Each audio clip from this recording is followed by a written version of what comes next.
arday waa midkii adab iyo wanaag amaan iyo hufnaan iimaan laho alla caabude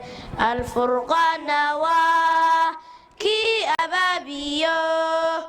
ehelkiisa oo waa lagu ogye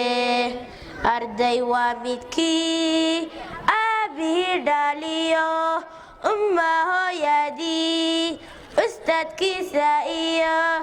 idil ruuxa weyn ixtiraamaye arday qaana waa kii abaabiyo ehelkiisa oo waa lagu ogye arday waa midkii axaadiista iyo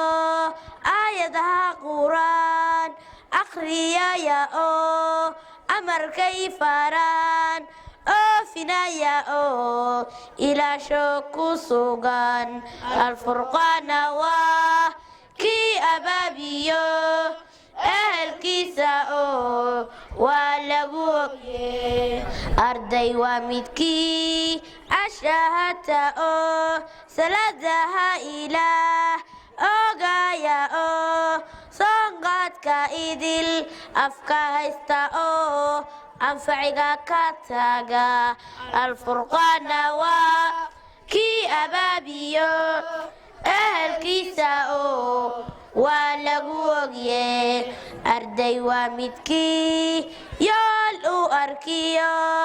ujeedooyin loo istaagaynino ayanti kastaba aqoon kororsado ijtihaadaye alfurqaana waa kii abaabiyo ehelkiisa oo waa lagu ogye